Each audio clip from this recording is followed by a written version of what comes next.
And just to piggyback off what he said, you mentioned that at the end of the day you feel that Dazn is the one that's going to bring the most money to the table, but Bob mentioned something about obviously Dazn not having any kind of pay-per-view platform, but can you they don't need a pay-per-view platform because they're paying the money.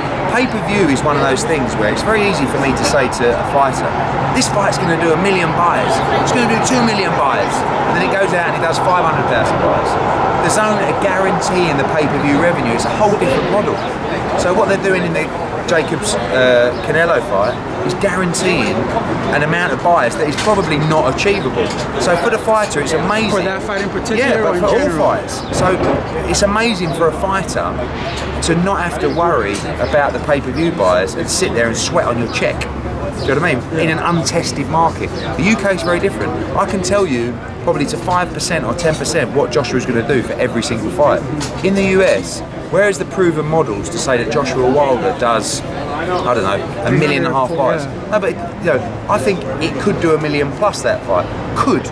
Would I bet on it? No way. I want the guaranteed money for 1 million plus buys. Okay, that's what I want. So for example, Crawford versus Khan's gonna be a pay-per-view. Yeah. If that one Dazn, do you feel that the money would be better for individuals partaking in that fight, or like the key to the Dazn model is paying the rights fee that generally the public will be paying for you. So with no pay-per-view, on a normal pay-per-view night, the public are paying the purses of the fighters. Right? Now, Dazn is saying to the public, you don't have to, we're going to cover that. Right? So Crawford is a big loss leader in my opinion for Top Rank because, I don't know, what does it do buys? 150, 200? Yeah, something like that. But I know what both guys are getting. That's horrific. The financial makeup of this fight is all wrong. So it's not ideal for anyone, but you can't. I've seen the same thing in the UK. For people like Showtime, Top Rank a little bit, you can't give the money that Dazn can give, so you have to go pay-per-view. That's why fights like Spencer Garcia, although it did okay on the pay-per-view, yeah, but really that should be a Showtime or a Fox fight. But they can't afford the rights fees now, so they have to go pay-per-view. I don't blame them. I don't have a problem with the pay-per-view model. What I have a problem with is the price point. Right? In the UK, we're $25 a pay-per-view. Over here, you're $80, $90, sometimes $100 for the mega ones. Yeah, but for the mega ones. Yeah, true. So that's a lot of money.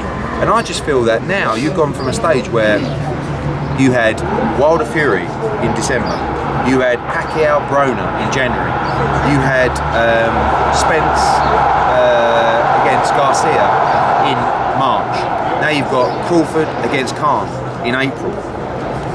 I mean, it's like it's a pay-per-view every month. Yeah. So as a fight fan, you're being asked to pay $80 or whatever it is a month for one night. And when you talk about, like, Bob's so contradicting sometimes because he'll say ESPN's the platform and look at the exposure. And he says you don't have a megaphone. No, but he's right. No, the benefit that Bob has is the platform of ESPN. Unquestionably, I'm not an idiot. But what is it doing to the fighters? Like, okay, great, Lomachenko's on ESPN. Is he a star? No, absolutely not. We don't see him on the First Take program. You don't see him on anything. You don't see anyone sitting down in the crowd at the gate. That's the ultimate solution and answer to a fighter's profiles. Bums on seats. It's a very straightforward method. So it's all very well getting the profile and the exposure, but how do you monetize that? How do you turn fighters into superstars? By getting that exposure. Terence Crawford. If Terence Crawford walked down here now, do you honestly, I mean, we're at a boxing media night, so obviously people are going to know who he is. Do you honestly think that there would be people down that street going, wow, it's Terence Crawford, wow, follow him around? No. Even the same with Deontay Wilder. I mean, Deontay's getting there.